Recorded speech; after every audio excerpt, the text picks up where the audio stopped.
شیخ، یہ ہمارے فیس بک کے پیج پر خالد شمشاد نامی بھائی کا میسج آیا ہے. کہتے ہیں کہ السلام علیکم، کین سیفی بھائی please reply to a question posted by Christian brother on YouTube.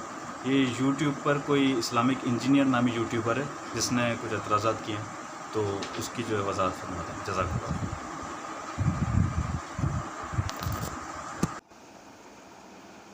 یہ اسلامک انجینئر کے نام سے جو یہ مسیحی دوست ہیں ہمارے، انہوں نے کچھ اعتراضات جو ہے وہ اسلام کے اوپر کیے تھے، اور یہ ویڈیو بغور ہم نے دیکھی تو انہوں نے اپنی ویڈیو کی ابتدا کے اندر جو ہے یہ کہا ہے کہ مجھے 3 سوال کرنے ہیں، لیکن انہوں نے 3 سوال نہیں کیے ہیں، انہوں نے اعتراضات جو ہے ان 3 سوالات کے درمیان ذیلی اعتبار سے اور بھی کیے. اچھا، مسئلہ یہ تھا کہ انہوں نے اپنی ویڈیو کی ابتدا کے اندر یہ بات کہی ہے کہ بہت سے مسلم اسکالرز اور ریسرچرز وہ سوشل میڈیا پر موجود ہیں، لیکن میں سمجھتا ہوں کہ مرزا محمد علی بہت پیاری باتیں کرتا ہے، تو میں ان سے یہ 3 سوال کروں گا. اور پھر انہوں نے کہا اگر آپ ایک کا بھی جواب دیں تو میں آپ کا شکر گزار رہوں گا. تو ہم نے اسی وجہ سے اتنا عرصہ انتظار کیا کہ ان کا پیارا مرزا محمد علی وہ ان اعتراضات کے جوابات دے دے، لیکن شاید وہ قادیانیت کی وکالت اور پھر گرفتاری کے مسائل میں پھنس کر اور اپنی صفائی میں ویڈیو بنانے میں مشغول ہو کر انہوں نے وہ وقت لگایا کافی، یہاں تک کہ اس بھائی کا جو ہمارا یہ بھائی ہیں جنہوں نے ہم سے سوال کیا ہے اس ویڈیو کو بھیج کر، ان کا سوال آ گیا. اور پھر جب اس ویڈیو کو ہم نے اول سے آخر تک دیکھا تو آخر میں ہمارے اسلامک انجینئر مہربان نے یہ بھی بات کہہ رکھی ہے کہ اگر ان کے کوئی بھائی بھی رپلائی دینا چاہیں تو دے سکتے ہیں. تو یوں ہم نے موقع غنیمت جانتے ہوئے کہ چونکہ انہوں نے یہ دعوت پھر سب کو ہی دے دی ہے مسلمانوں کو، تو یہ اللہ کی توفیق سے یہ جواب جو ہے اس کی ہم ابتدا کریں گے. میں جواب یعنی ان اعتراضات کے جوابات شروع کرنے سے پہلے 2 چیزیں ویڈیو دیکھنے اور اعتراضات کے جوابات سننے والے بھائیوں کو سمجھانا چاہتا ہوں. نمبر 1، یہ چونکہ کئی اعتراضات ہیں تو اگر ہم ایک ساتھ ان سب کے جوابات دیتے تو ویڈیو طویل ہو جاتی ہے، اور جیسے کہ ہمارے ہاں یہ مسئلہ ہے کہ ہم طویل ویڈیوز دیکھنے سے تھک جاتے ہیں اور ہم جو ہے پھر وہ چھوڑ دیتے ہیں، اور وہ یوں وہ جو اعتراضات والا سلسلہ ہے وہ معاشرے میں گردش کرتا رہتا ہے. تو کوشش یہ ہے کہ یکے بعد دیگرے اعتراضات کے ایک ایک کر کے ہم جوابات دیں گے. جتنا آج کی ویڈیو میں دے سکتے ہیں آج کی ویڈیو میں دے دیں گے، پھر انشاءاللہ اللہ توفیق دے گا آئندہ ویڈیو میں مزید ہم اعتراضات کے جوابات آپ بھائیوں کو دیں گے. دوسری جو بات سمجھنے کی ہے وہ یہ کہ چونکہ ہمارے مخاطبین یہ ہمارے مہربان اسلامک انجینئر اور مسیحی برادران ہیں، تو بعض باتیں ایسی بھی ہوں گی کہ جو ممکن ہے کہ ہمارے کم علم مسلمان بھائیوں کو اس سے کچھ تشویش ہو. تو براہ کرم آپ جب سارے اعتراضات ہو یعنی سب اعتراضات کے جوابات ہو جائیں، آپ اپنے سوالات اپنے پاس لکھ کر رکھیں. اگر کوئی چیز آپ کو نہیں سمجھ میں آتی ہے تو جب اعتراضات کے جوابات مکمل ہو جائیں اس کے بعد آپ جو ہمارا پیج کا سوالات کا بلاگ ہے وہاں وہ سوال آپ کر سکتے ہیں. اللہ کی توفیق سے انشاءاللہ اس کا بھی جواب ہم دیں گے. تو انہوں نے کہا کہ جی اگر آپ ایک کا بھی جواب دیں تو میں آپ کا شکر گزار رہوں گا. تو بھائی ہم اس پر یہی عرض کریں گے اپنے مسلم اسلامک انجینئر بھائی سے کہ ہمیں شکر گزاری نہیں چاہیے. ہم یہاں کسی کے شکریہ کے لیے محنت نہیں کر رہے. ہم تو آپ کو دعوت فکر دیتے ہیں کہ اگر آپ کے اعتراضات کے جوابات ہو جائیں تب براہ کرم ہم پر احسان کرتے ہوئے آپ اسلام کا کھلے دل کے ساتھ مطالعہ کریں, اور ہم آپ کو دعوت دیں گے مسلمان ہونے کی کہ آپ مسیحت کو چھوڑیں اور اسلام قبول کریں. ہمیں آپ کی شکر گزاری کی ضرورت نہیں ہے, ہمارا اجر ہمارے رب کے پاس ہے. پہلا سوال یہ کیا گیا کہ اللہ نے مریم میں اپنی روح پھونکی, اللہ نے اپنی روح دے دی مریم کو. یعنی قرآن کی آیت کا ڈسکرپشن میں انہوں نے حوالہ دیا ہے اور کہا ہے کہ اللہ نے مریم میں اپنی روح پھونکی اور اللہ نے اپنی روح دے دی مریم کو. اور آیت میں لکھا ہے کہ وہ اللہ کی طرف سے کلمہ ہیں, وہ یعنی عیسیٰ علیہ السلام. اللہ تعالیٰ خود فرماتا ہے کہ حضرت عیسیٰ اللہ کی روح ہے اور اس کا کلام ہے. اب اس سے ہمارے اس اسلامک انجینئر دوست نے یہ نقطہ کشید کیا ہے کہ اللہ نے اپنی روح مریم میں پھونکی. اس کا کیا مطلب ہے؟ گویا کہ وہی خدائی والا نظریہ تو نہیں ہے جیسا مسیحت کے اندر ہوتا ہے. تو دیکھیں, سب سے پہلی چیز جو سمجھنے کی ہے وہ یہ میرے ہاتھ میں المنجد ہے. المنجد لوئس مالوف کی تصنیف ہے. یہ ایک مستشرق پادری تھا جو کہ 1867 میں پیدا ہوا اور 1946 میں اس کی وفات ہوئی. یہ کوئی مسلمان مصنف نہیں ہے, یہ ایک مستشرق پادری ہے. اسی المنجد کی صفحہ نمبر 320 کے اوپر روح کے معنی جو انہوں نے بیان کیے ہیں وہ یہ کہ روح یعنی جان مذکر و مؤنث نفس کے لیے استعمال ہوتا ہے. یہ لفظ معنی دیتا ہے وحی کے, حکم خداوندی کے, امر الہی کے, قرآن کے, پیغام خداوندی کے اور جبرائیل کے. اب دیکھیں کہ روح کے معنی خود ایک عیسائی پادری نے یہ لکھے ہیں کہ روح کا مطلب وحی, حکم خداوندی, امر الہی, جو کہ اصل میں ایک ہی معنی ہے, قرآن, پیغام خداوندی, جبرائیل. روح ان سب کے لیے لفظ استعمال ہوتا ہے. ٹھیک ہے. اچھا, یہ معنی بتانے کا مطلب یہ تھا کہ ہمارے اسلامک انجینئر بھائی کی تسلی ہو جائے. جہاں تک رہی قرآن کی بات, تو قرآن میں اللہ رب العزت نے سورہ بنی اسرائیل کی آیت نمبر 85 میں اس بات کی وضاحت دے دی ہے. فرمایا وَيَسْأَلُونَكَ عَنِ الرُّوحِ, یہ آپ سے روح کے متعلق سوال کرتے ہیں. قُلِ الرُّوحُ مِنْ أَمْرِ رَبِّي, آپ ان سے کہیں روح تمہارے رب کا حکم ہے. روح تمہارے رب کا حکم ہے. قرآن نے ہمیں بتایا کہ روح اللہ کے حکم کو کہتے ہیں. اب دیکھیں, یہ بات سمجھنے کی ہے کہ یہاں سے بات آگے لے آنے سے پہلے میں ایک آپ بھائیوں کو نقطہ سمجھاؤں. عموماً ہمارے مسیحی برادران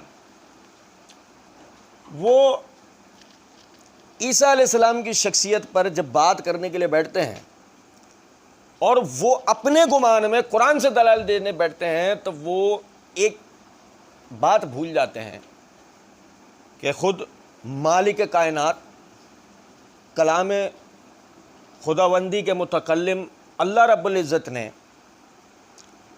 قرآن پاک کے اندر ایک فارمولہ بیان کیا ہے. اس فارمولے کو پہلے سمجھنا ضروری ہوتا ہے.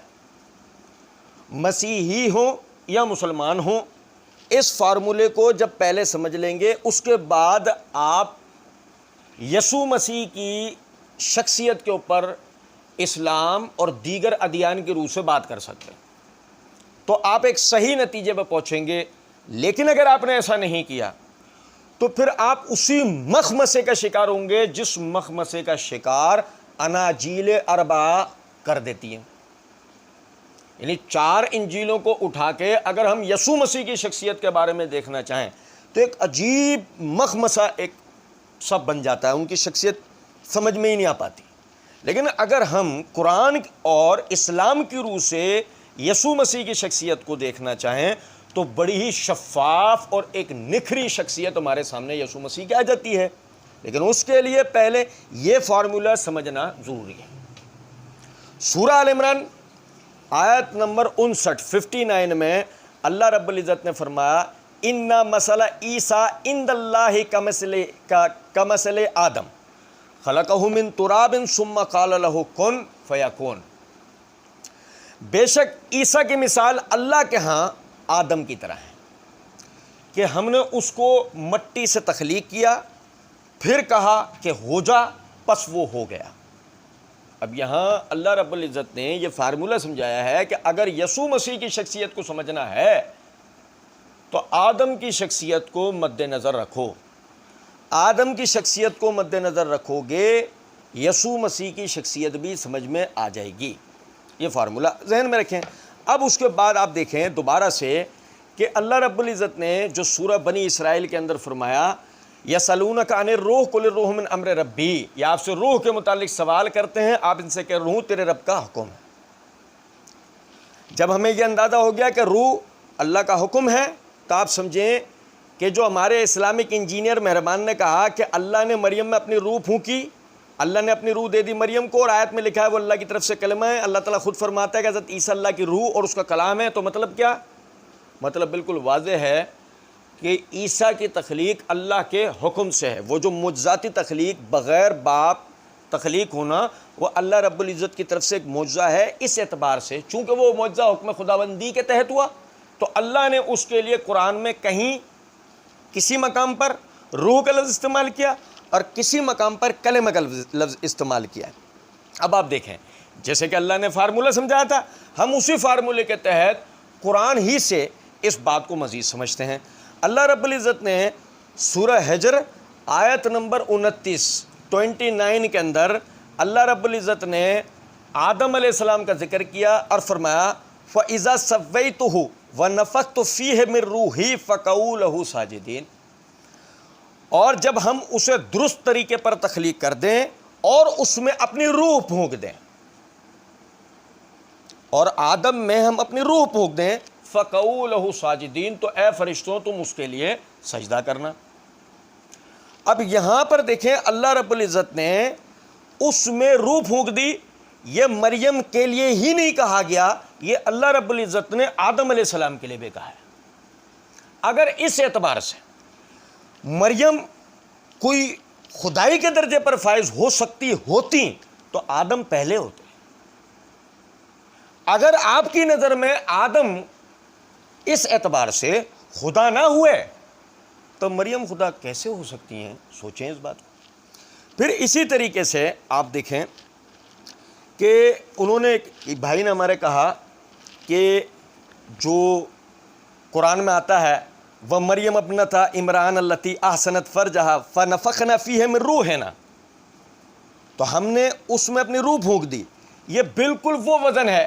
میں نے ابھی آپ کے سامنے یہ بات رکھی کہ اللہ رب العزت نے سورہ بنی اسرائیل کے اندر فرمایا روح تیرے رب کا حکم ہے، روح تیرے رب کا حکم ہے، اور میں نے المنجد کے والے سے وہ عیسائی پادری کہتا ہے کہ روح کے معنی وحی کے، روح کے معنی حکم خداوندی کے ہوتے ہیں۔ تو آپ دیکھیں بالکل جیسے یہ آیت ہے کہ جو یہ ہمارے اسلامک انجینئر دوست نے نقل کی ہے، بالکل اسی طرح سورہ شورى آیت نمبر 42 میں اللہ رب العزت نے فرمایا آیت نمبر 52 میں وَكَذَلِكَ أَوْحَيْنَا إِلَيْكَ رُوحًا مِّنْ أَمْرِنَا، جیسے اللہ رب العزت نے مریم علیہ السلام کے لیے کہا کہ فَنَفَخْنَا فِيهِ مِن رُوحِنَا، ہم نے اس میں اپنی روح سے پھونک دیا، بالکل اسی طرح اللہ نے کہا وَكَذَلِكَ أَوْحَيْنَا إِلَيْكَ رُوحًا مِّنْ أَمْرِنَا، اور اسی طریقے سے اے نبی صلی اللہ علیہ وسلم ہم نے اپنے حکم سے آپ کی طرف وحی کی۔ تو اللہ رب العزت نے روح کو اپنا حکم قرار دیا۔ تو اب آپ سورہ شورى کی آیت نمبر 52 کی روشنی میں سورہ تحریم کی جو ہمارے یہ اسلامک انجینئر دوست نے نقل کی ہے، سورہ تحریم کی آیت نمبر 12 کو آپ سمجھیں، بڑے واضح معنی ہیں کہ معنی یہ بنیں گے وَنَفَخْنَ فِيهِ مِن رُوحِنَا، ہم نے یسوع مسیح کی روح اپنے حکم سے اس میں ڈال دی. سمپل بات. اور پھر وہی بات، اگر اس اعتبار سے مریم علیہ السلام کی خدائی کا معاملہ بنتا یا عیسیٰ علیہ السلام کو، یسوع مسیح کو کوئی خدا سمجھا جا سکتا ہوتا تو یہی بات اللہ رب العزت نے آدم علیہ السلام کے لیے بھی کہہ رکھی ہے، تو پھر تو ان کو بھی جو ہے وہ خدا ماننا چاہیے. لیکن ہمارے مسیحی برادران ان کو جو ہے وہ ماننے کو تیار نہیں. اچھا، پھر آپ دیکھیں کہ انہوں نے لکھا کہ آیت میں ہے کہ وہ اللہ کی طرف سے کلمہ ہے. اللہ تعالیٰ خود فرماتا ہے کہ حضرت عیسیٰ اللہ کی روح اور اس کا کلام ہے. اب آپ دیکھیں یہ جو کلمہ ہے نا، اس کلمے کو سمجھنا ضروری ہے.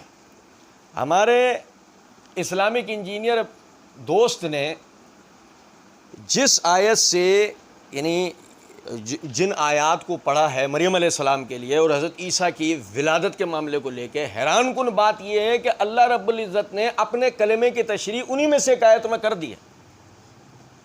لیکن جیسے میں نے شروع کے اندر عرض کیا کہ ہماری طرف سے ہمارے اسلامک انجینئر بھائی کے لیے یہ درخواست ہے، یہ گزارش ہے کہ وہ کھلے دل کے ساتھ اسلام کا مطالعہ کریں، تو انشاءاللہ انہیں قرآن اور احادیث اسلام کی صحیح تعلیمات صحیح طریقے سے سمجھ میں آئیں گی. آپ دیکھیں کہ جہاں پر اللہ رب العزت نے سورہ آل عمران آیت 48 میں مریم علیہ السلام کے پاس فرشتے کے آ کر بشارت دینے کا واقعہ ذکر کیا ہے، وہیں پر اللہ رب العزت نے فرمایا، یعنی جہاں پر اللہ نے یسوع مسیح کے لیے یہ بات کی ہے کہ اذ قالت الملائکۃ یا مریم ان اللہ یبشرک بکلمۃ منہ، اے مریم تجھے اللہ کے ایک کلمے کی بشارت ہو. تو وہیں پر اللہ نے آیت نمبر 47 کے اندر، یعنی آیت 45 میں جہاں اللہ نے یسوع مسیح کو اپنا کلمہ کہا تو وہ کلمہ کیا ہے؟ آیت 47 میں اس کو واضح کر دیا کہ اذا قضا امرا فانما یقول له کن فیکن. کہ وہ کلمہ کیا ہے کہ مریم علیہ السلام نے جب فرشتے سے حیرت کا اظہار کیا کہ میرے ہاں اولاد کیسے ہو سکتی ہے کہ ولم یمسسنی بشر، مجھے تو کسی انسان نے ہاتھ تک نہیں لگایا، تو فرشتے نے کہا کذالک اللہ یخلق ما یشاء، اللہ جس کے لیے جیسے چاہے تخلیق کرتا ہے. اذا قضا امرا، جب وہ کسی کام کا فیصلہ کرتا ہے، فانما، پس اس کے سوائے نہیں، یقول لہ، تو اس کے لیے وہ کہتا ہے کن، ہو جا. یہ ہے وہ کلمہ، فیکون، پس وہ ہو جاتا ہے.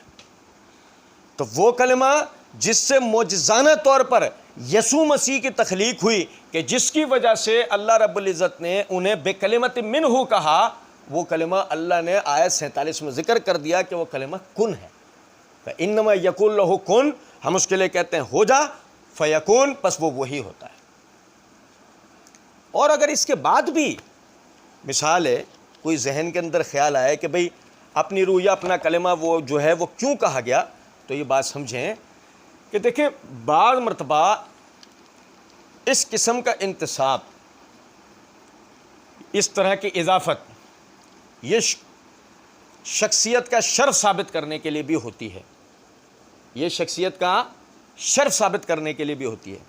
جیسے کہ سورہ بقرہ آیت نمبر 125 کے اندر اللہ رب العزت نے فرمایا وَعَهِدْنَا إِلَىٰ إِبْرَاهِيمَ وَإِسْمَاعِيلَ أَن طَهِّرَ بَيْتِيَ لِلطَّائِفِينَ وَالْعَاكِفِينَ وَرُكَّعِ السُّجُودِ، اور ہم نے حکم دیا ابراہیم اور اسماعیل کو کہ ہمارے گھر کو پاک صاف کرو، طواف کرنے والوں کے لیے، اعتکاف کرنے والوں کے لیے، رکوع اور سجود کرنے والوں کے لیے. یہاں اللہ رب العزت نے طاہرہ بیتی، بیت اللہ، کعبۃ اللہ کو یعنی میرا گھر قرار دیا، تو یہ بیت اللہ کے شرف اور مقام کو بیان کرنے کے لیے، ورنہ اللہ کا کوئی گھر یا مکان تھوڑی. بالکل اسی طریقے سے اللہ رب العزت نے عیسیٰ علیہ السلام کے لیے یعنی روح اللہ اور کلمت اللہ کا یہ القابات استعمال کیے، یعنی اللہ کی روح، اللہ کا کلام، یعنی اللہ کا کلمہ. اچھا، پھر ہمارے اسلامک جو ہے وہ دوست کہتے ہیں کہ اگر حضرت عیسیٰ ایک عام پیغمبر ہیں تو کیوں نہیں اللہ نے ان کو عام پیغمبروں کی طرح، کیوں نہیں اللہ تعالیٰ نے بولا کہ جو جنم ہوا وہ ایک ایسی عورت سے جس کو آج تک کسی انسان نے ہاتھ تک نہیں لگایا. دیکھیں ایک بات سمجھیں، یہ مسیحت کی تعلیمات ہیں کہ جن میں وہ رسولوں کے نبیوں کے درمیان تفریق کرتے ہیں. یہ خاص رسول عام رسول کی جو اصطلاحات ہیں یہ مسیحت کے اندر ہے، اسلام اس کا قائل نہیں. اسلام تو سورہ بقرہ میں یہ تعلیم دیتا ہے لا نفرق بین احد من رسلہ، کہ مسلمان کا یہ ایمان ہے کہ ہم رسولوں کے درمیان تفریق نہیں کرتے. ہمارے ہاں یہ عام اور خاص کا لفظ استعمال نہیں ہوتا. رہ گئی بات فضیلت کی، تو ہر نبی کی جو فضیلت صحیح الہامی تعلیمات سے ثابت ہے، ایک مسلمان ان فضیلتوں کو ان الہامی تعلیمات کی تصدیقات کے بعد، ان کی اسانید کے صحیح ہو جانے کے بعد ان نبیوں کے لیے بیان بھی کرتا ہے، چرچا بھی کرتا ہے، اظہار بھی کرتا ہے، ایمان بھی رکھتا ہے. اگر ہم کسی نبی کے لیے یہ نہیں کہتے کہ وہ مردوں کو، جب اللہ کے حکم سے وہ مردوں کو دیکھ کر یہ کہا کرتے تھے اللہ کے حکم سے کھڑا ہو جا، ہم کسی اور نبی کے لیے بات نہیں کرتے تو اس لیے نہیں کرتے کہ اللہ نے کسی اور نبی کے لیے یہ بات بیان نہیں کری سوائے عیسیٰ علیہ السلام کے لیے، کہ اللہ رب العزت نے یہ جو معجزہ ہے وہ عیسیٰ علیہ السلام کے ہاتھوں اس کا صدور فرمایا. تو یہی وجہ ہے کہ ہم اس فضیلت کا ذکر عیسیٰ علیہ السلام کے لیے، اس شان کا ذکر عیسیٰ علیہ السلام کے لیے بیان کرتے ہیں. اچھا، اب یہ بات سمجھنے کی ہے کہ انہوں نے یہ کہا کہ اللہ تعالیٰ نے جو یہ بولا کہ جو جنم ہوا ہے کہ ایسی عورت سے جس کو آج تک کسی انسان نے ہاتھ تک نہیں لگایا، اور یہ جو انسان نے ہاتھ تک نہیں لگایا اس کا مطلب کیا ہے یہ بھی ذرا سمجھیں نا کہ ہاتھ تک نہیں لگایا. دیکھیں، ایک تو سب سے پہلی بات ہمیں سمجھنا چاہیے کہ تاریخی اعتبار سے جو ہیکل کا دستور تھا کہ باقاعدہ وہاں پر یعنی عورتیں وہ زہد اور تقوی کی بنیاد پر وہ باقاعدہ ایک راہبانہ ایک زندگی بسر کرتی تھیں اور اپنے آپ کو مردوں سے جو ہے وہ عموماً دور رکھتی تھی. جیسے عام طور پہ بنی اسرائیل مرد اور عورتیں آپس میں پردے کا اہتمام نہیں کرتے تھے، لیکن ہیکل کی خدمت پر مامور جو خواتین ہوا کرتی تھیں وہ پردہ کرتی تھیں، وہ زہد و تقوی والی ہوتی تھیں. مریم علیہ السلام کی پیدائش پرورش چونکہ حضرت زکریا علیہ السلام کے گھرانے میں ہوئی، حضرت زکریا خود رسول ہیں، تو یہی وجہ ہے کہ مریم علیہ السلام وہ ایک انتہا درجے کی پاک دامن خاتون تھیں، ایک پردے دار، مردوں سے دور رہنے والی. یہی وجہ ہے کہ انہوں نے جو ولم یمسسنی بشر کہا کہ مجھے تو آج تک کسی انسان نے ہاتھ تک نہیں لگایا، یہ ایک کنایا ہے اس بات کا کہ میں نے اپنے آپ کو ہمیشہ مردوں سے دور رکھا. پھر خود انجیل جو متی کی جو انجیل ہے وہ واضح کر دیتی ہے، باب نمبر 1 کے اندر عبارت نمبر 18 سے 25 تک اگر ہم پڑھیں، یہ انجیل میں واضح طور پر یہ بات موجود ہے کہ اب یسوع مسیح کی پیدائش اس طرح ہوئی کہ جب اس کی ماں مریم کی منگنی یوسف کے ساتھ ہو گئی تو ان کے اکٹھے ہونے سے پہلے وہ روح القدس کی قدرت سے حاملہ پائی گئی. بس اس کے شوہر یوسف نے جو راست باز تھا اور اسے بدنام کرنا نہیں چاہتا تھا، اسے چپکے سے چھوڑ دینے کا ارادہ کیا. وہ ان باتوں کو سوچ ہی رہا تھا کہ خداوند کے فرشتے نے اسے خواب میں دکھائی دے کر کہا، اے یوسف ابن داؤد، اپنی بیوی مریم کو اپنے حال لے آنے سے نہ ڈر، کیونکہ جو اس کے پیٹ میں ہے وہ روح القدس کی قدرت سے ہے، اس کے بیٹا ہوگا اور تو اس کا نام یسوع رکھنا، کیونکہ وہی اپنے لوگوں کو ان کے گناہوں سے نجات دے گا. یہ سب کچھ اس لیے ہوا کہ جو خداوند نے نبی کی معرفت کہا تھا وہ پورا ہو کہ دیکھو ایک کنواری حاملہ ہوگی اور بیٹا جنے گی اور اس کا نام ایمانویل رکھا جائے گا، جس کا ترجمہ ہے خدا ہمارے ساتھ. پس یوسف نے نیند سے جاگ کر ویسا ہی کیا جیسا خداوند کے فرشتے نے اسے حکم دیا تھا، اور اپنی بیوی کو اپنے ہاں لے آیا اور اس کو نہ جانا جب تک اس کے بیٹا نہ ہوا اور اس کا نام یسوع رکھا. اب ان عبارات کی متی کی انجیل کی ان عبارات کی میں 2 نقطے غور طلب ہیں. نمبر 1، مریم اور یوسف اکٹھے نہیں ہو پائے، مریم اس سے پہلے حاملہ ہوئی، اور مریم کو یسوع مسیح کی پیدائش جب تک نہیں ہوئی یوسف نے نہ جانا کا مطلب کیا ہے؟ یوسف ان کے قریب نہیں گئے. یہ ہے مریم علیہ السلام کا وہ کہنا ولم یمسسنی بشر، مجھے تو کسی انسان نے ہاتھ تک نہیں لگایا. وہ شخص کہ جس سے منگنی بھی ہوئی تھی بقول انجیل کے کہ جس سے منگنی بھی ہوئی تھی، اس سے بھی ان کی رخصتی کے معاملات نہیں ہو سکے، اور جب رخصتی کے بھی معاملات ہو گئے تب بھی وہ مرد یوسف ان کے قریب نہیں آتا جب تک یسوع کی پیدائش نہ ہو گئی. یہ ہے مطلب ولم یمسسنی بشر کا. تو یہ کوئی اتنی حیرانگی کی بات نہیں ہے اگر ہم سمجھیں. اللہ رب العزت نے ایک شرف اور مقام جو فضیلت مریم علیہ السلام کو عطا کی تھی, مریم اس سے گزری اور اللہ رب العزت نے ان کو عیسیٰ علیہ السلام جیسا پاک باز اور راست باز بیٹا عطا فرمایا. پھر آگے ہمارے اسلامک انجینئر کہتے ہیں کہ اور حضرت عیسیٰ ان کے پیٹ میں تو ضرور انہیں چھوا ہوگا, تو کیا ہم یہ بول سکتے ہیں کہ وہ انسان نہیں تھے؟ معذرت کے ساتھ, یا میں ایک مرتبہ پھر کہوں گا, معذرت کے ساتھ پھر ایک مرتبہ کہوں گا, معذرت کے ساتھ, ہمارے مسیحی علم کلام کا جو نا وہ معاملہ یہی ہے کہ ایک انتہائی عجیب و غریب قسم کے جو نا وہ باتیں جو نا وہ ہمارے ان دوستوں سے سرزد ہو جاتی ہیں. اگر اکیلے میں بیٹھ کر یہ بھی سوچیں ان باتوں کو تو ان کو بھی حیرانگی ہوگی کہ یہ ہم نے کیا بول دیا, یہ ہمیں بولنا بھی چاہیے تھا یا نہیں بولنا چاہیے تھا کہ جی اگر عیسیٰ ان کے پیٹ میں ضرور انہیں چھوا ہوگا تو کیا ہم یہ بول سکتے ہیں کہ وہ انسان نہیں تھے؟ سب سے پہلے تو دیکھیں اس بات کو میڈیکلی اعتبار سے سمجھنا چاہیے کہ اولاد انسان کا اپنا حصہ ہوتی ہے. میڈیکل پوائنٹ, طبی پوائنٹ آف ویو سے بھی اولاد انسان کا اپنا حصہ ہے. جو ماں کے رحم کے اندر بچہ جو چپکا ہوا ہے وہ اس کا اپنا حصہ ہے, وہ اس کا غیر نہیں ہے. سب سے پہلی بنیادی چیز. دوسری بات یہ ہے کہ یہ جو کہا گیا کہ جی انہیں چھوا ہوگا تو کیا ہم یہ بول سکتے ہیں وہ انسان نہیں تھے؟ اب بھائی وہ مریم یعنی یسوع کے حمل سے پہلے فرشتے کو یہ بات کہہ رہی ہیں ولم یمسسنی بشر, مجھے تو کسی انسان نے ہاتھ تک نہیں لگایا. یہ بات انہوں نے فرشتے کو یسوع کے حمل کے بعد نہیں کی ہے. تو جو بشر نے چھوا نہیں, اس کا جو استعارہ ہے, یہ جو مطلب ہے, یہ یسوع کے حمل سے پہلے کا ہے. تو اس کا بعد میں یسوع کا نام لے کے ذکر کرنا, یہ تو نہ آپ نے قرآن کو صحیح پڑھا نہ آپ نے انجیل کو صحیح پڑھا. آپ کیسی بات کریں؟ آپ اکیلے میں بیٹھ کر اپنی ہی کہیں بھی بات کو سوچیں گے تو آپ کو خود پر بڑی ندامت ہوگی کہ یہ میرے منہ سے کیا نکل گیا. پھر اس کے بعد یہ کہنا کہ وہ انسان نہیں تھے. میرے بھائی مسئلہ سارا یہ ہے کہ چونکہ ابھی ہم دے رہے ہیں اعتراضات کے جوابات, اللہ توفیق دے گا انشاءاللہ آخر میں ہم اپنے اس اسلامک انجینئر دوست سے نا سوال کریں گے. تو جب ہم سوال کریں گے نا تو وہاں ہم یہ بات ضرور کریں گے کہ مسیح انسان تھے یا نہیں, یہ بات ہم ضرور کریں گے.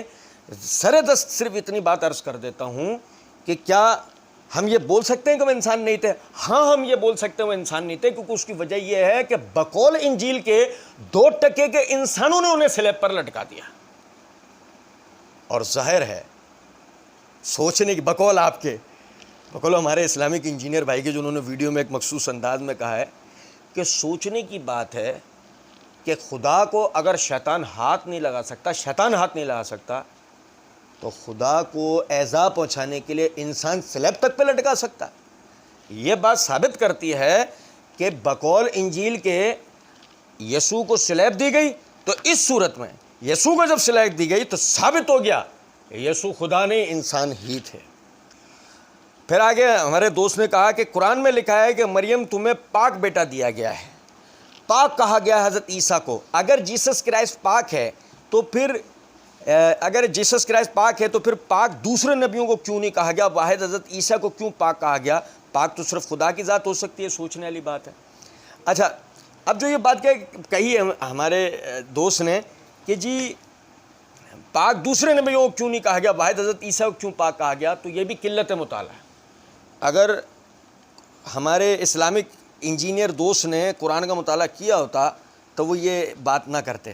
دیکھیں قرآن پاک میں سورہ مریم ہی میں آیت نمبر 13 کے اندر اللہ رب العزت نے یحییٰ علیہ السلام کا ذکر کیا. یسوع مسیح کے خالہ زاد بھائی یحییٰ علیہ السلام, ان کا ذکر کیا اور فرمایا یا یحییٰ خذ الکتاب بقوۃ وآتیناہ الحکم صبیا وحنانا من لدنا وزکاۃ وکان تقیا.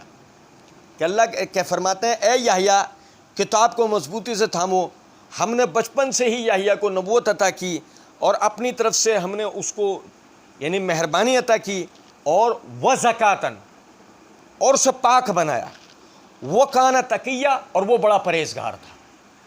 اللہ رب العزت نے صرف عیسیٰ علیہ السلام کے لیے ہی پاک کا لفظ قرآن میں استعمال نہیں کیا, یہ ہم نے صرف ایک مثال دی ہے کہ اللہ نے پاک کا لفظ یحییٰ علیہ السلام کے لیے بھی استعمال کر رکھا ہے.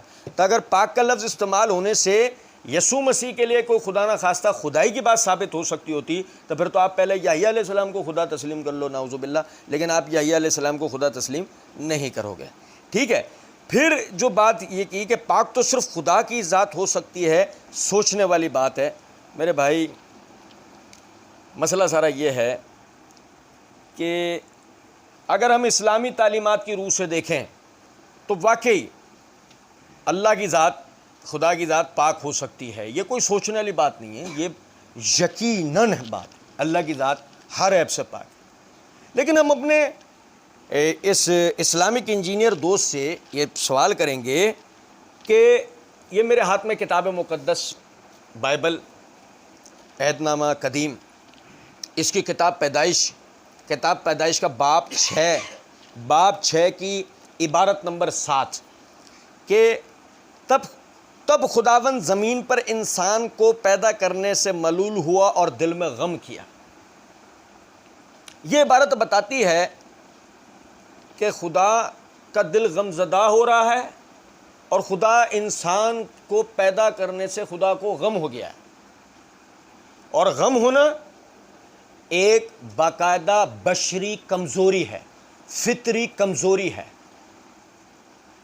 اور اس سے یہ بات واضح ہو جاتی ہے کہ مسیحت میں خدائی کا تصور خدا کے پاک ہونے پر نہیں ہے کہ خدا کے اندر مختلف قسم کے عیبوں سے ہے، جس کی ایک اور میں آپ کو مثال دیتا ہوں. یہ دیکھیں، اسی کتاب مقدس میں، یہ میرے ہاتھ میں کتاب پیدائش ہے، ٹھیک ہے، باب نمبر 1 عبارت نمبر 17 باب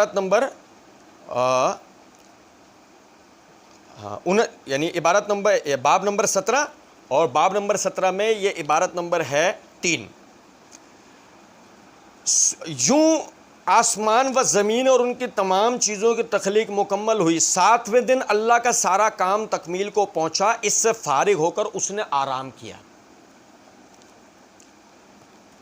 تو مسیحت کا خدا، مسیحت جس کو خدا کا تصور دے رہی ہے، مسیحت جس کو خدا تسلیم کر رہی ہے، مسیحت کی تعلیمات کے مطابق وہ آرام کرتا ہے، وہ تھک جاتا ہے، وہ آرام کرتا ہے. تو سوچنے کی بات یہ ہے کہ خدا کی ذات اسلام کے اعتبار سے تو پاک ہے کہ سورہ بقرہ میں اللہ رب العزت نے فرمایا اللہ لا الہ الا هو الحی القیوم لا تاخذہ سنۃ ولا نوم لہ ما فی السماوات وما فی الارض من ذا الذی یشفع عنده الا باذنہ یعلم ما بین ایدیہم وما خلفہم ولا یحیطون بشیء من علمہ الا بما شاء وسع کرسی السماوات والارض ولا یؤودہ حفظہما وہو العلی العظیم. اللہ جس کے سوا کوئی الہ نہیں ہے، وہ ہمیشہ زندہ اور دوسروں کا قائم رکھنے والا ہے. اسے نہ اونگ آتی ہے نہ نیند، وہ ان بشری کمزوریوں سے پاک ہے، اسے نہ اونگ آتی ہے نہ نیند. ولا یعودہ حفظہما، اسی آیت کا آخری حصہ، ولا یعودہ حفظہما، اور وہ اپنی کائنات کی حفاظت سے تھکتا نہیں ہے.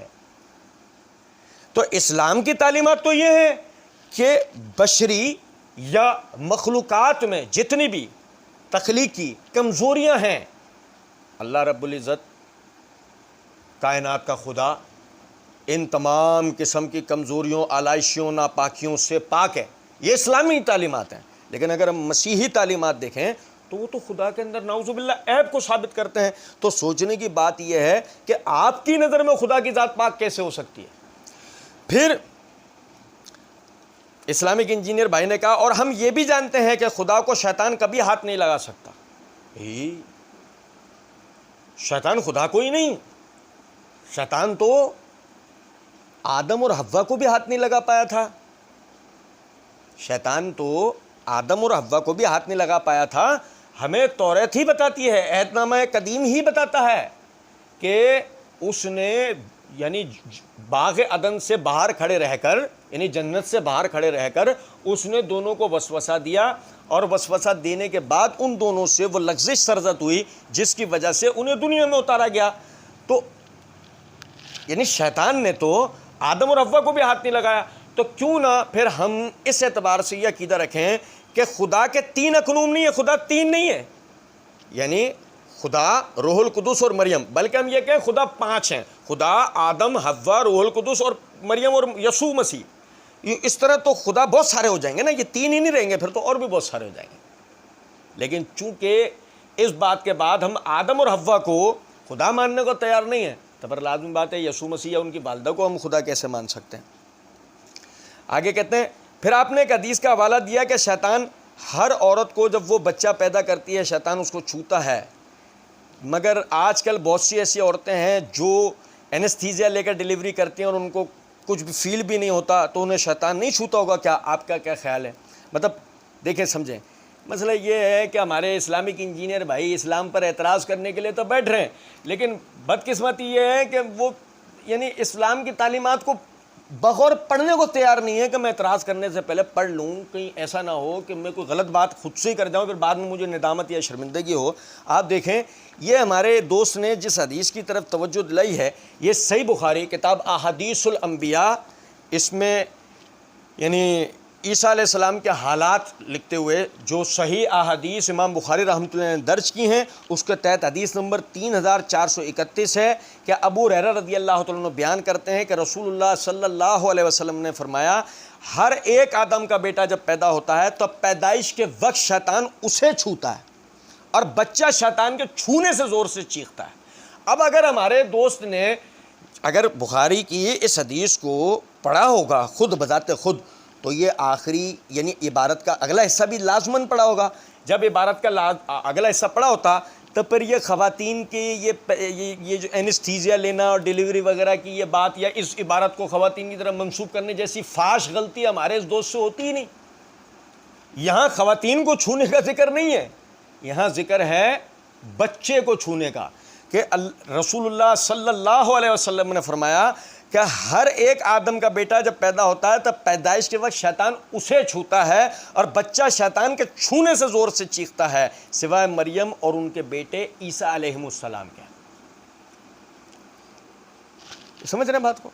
اچھا یہاں پر آپ سمجھیں وہ کیا ہے وہ چیخنا. آپ نے دیکھا ہوگا، آپ نے یہ بات سنی ہوگی، پڑھی ہوگی کہ بچے کی پیدائش کے فوراً بعد بچہ روتا ہے. نہیں بھی روتا ہو تو ڈاکٹرز کوشش کرتے ہیں اس کو ہلاتے جلاتے ہیں تاکہ وہ روئے.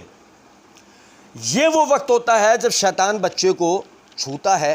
یا آپ نے دیکھا ہوگا کہ عام طور پہ پیدائش کے بعد بچہ بعض مرتبہ رات میں یا دن کے کسی حصے میں ایک دم چونک کے رو پڑتا ہے. یہ وہ حصہ ہوتا ہے کہ جب شیطان بچے کو چھوتا ہے. آپ سمجھ رہے ہیں؟ یہ وہ تعلیمات ہیں جو آقائے دو جہاں محمد الرسول اللہ صلی اللہ علیہ وسلم نے ہمیں سکھائی سمجھائی، ہمیں یہ معرفت دلائی کہ بچے کے اس رونے کی بنیادی وجہ شیطان کا یہ چھونا ہے. وہ شیطان اس کی ماں کو نہیں چھو رہا، بچے کو چھو رہا ہے. اور رہ گئی یہ بات کہ جی یہ کہا گیا کہ یعنی شیطان نے مریم کو کیوں نہیں چھوا، تو اسی حدیث کو اگر یہ ہمارے دوست نے پورا پڑھا ہوتا، ابو ہریرہ رضی اللہ تعالیٰ عنہ اس حدیث کو بیان کرتے ہیں اور اس کے بعد وجہ بتاتے ہیں. وجہ یہ ہے کہ سورہ آل عمران آیت نمبر 36 میں مریم علیہ السلام کی والدہ حنا کی یہ دعا اللہ رب العزت نے ذکر کر رکھی ہے، وَإِنِّي أُعِيذُهَا بِكَ وَذُرِّيَّتَهَا مِنَ الشَّيْطَانِ الرَّجِيمِ. اے اللہ، یعنی مریم علیہ السلام کی والدہ اللہ سے یہ دعا کر رہی ہیں، اے اللہ میں یعنی کہ میں آپ کی پناہ چاہتی ہوں اپنے لیے اور جو اولاد آپ مجھے عطا کریں اس کے لیے من الشیطان الرجیم، شیطان مردود کے شر سے.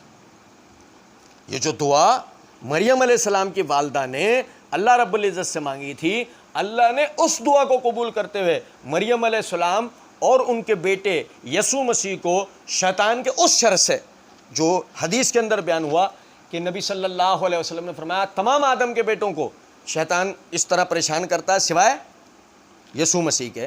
تو وہ یہ یعنی مریم علیہ السلام کی والدہ کی دعا تھی کہ جس کی فضیلت سے اللہ رب العزت نے مریم علیہ السلام اور ان کے بیٹے یسوع مسیح کو شیطان کے اس شر سے محفوظ رکھا. پھر اس کے بعد آگے وہ کہتے ہیں کہ اگر آپ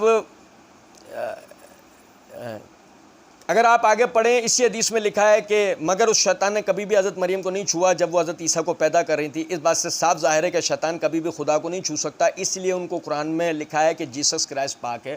میں بھی آپ کو بتا چکا ہوں کہ شیطان کے چھونے کا بنیادی وجہ وہ کیا ہے, اور وہ دعا جو مریم علیہ السلام کی والدہ نے کی میں نے اس کی بھی وضاحت دے دی.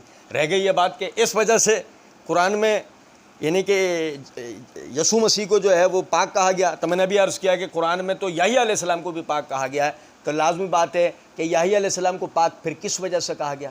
بات سیدھی سی ہے, تمام اللہ کے رسول اور نبی برگزیدہ اور پاک ہوتے ہیں. ہم مسلمانوں کا یہ عقیدہ ہے کہ جتنے بھی انبیاء اکرام علیہم السلام ہیں ان سے کوئی گناہ و لغزش سرزد نہیں ہوتی سوائے ان لغزشات کے, ان ذلات کے جو اللہ رب العزت کے حکم سے ہوں. ٹھیک ہے, اس کے علاوہ باقی ان سے بشری تقاضے کے تحت کوئی خدا نہ خواستہ ذاتی طور پہ کوئی گناہ یا لغزش سرزد نہیں ہوتی, جیسا کہ عیسائیوں کا مسیحوں کا یہ عقیدہ ہے کہ نعوذ باللہ من ذالک اللہ کے رسول اور نبی جو ہے وہ گناہ بھی کرتے ہیں. جیسے کہ انہی سوالات کے اعتبار سے آگے جو ہے نا وہ بات آئے گی. اور آج کے یعنی سوال کے جواب یعنی آج کے اعتراضات کے جوابات کے ضمن میں یا آخر میں ایک بات میں ہمارے اسلامک دوست کی عبارت پڑھ دیتا ہوں کہ انجینئر مرزا علی مجھے بتائیے کہ حضرت عیسیٰ کو پاک کیوں کہا گیا ہے. تو وہ تو خیر آپ کو انہوں نے جواب پتہ نہیں وہ آگے دیں گے نہیں دیں گے.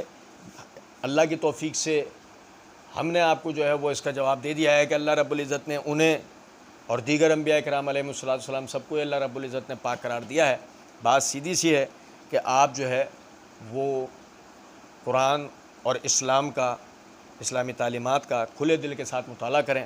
اللہ رب العزت آپ کو بھی توفیق دے اور اللہ رب العزت ہم سب کو صحیح دین پر کو سمجھنے کی اور اس پر عمل کرنے کی توفیق عنایت فرمائے. وما علینا الا البلاغ.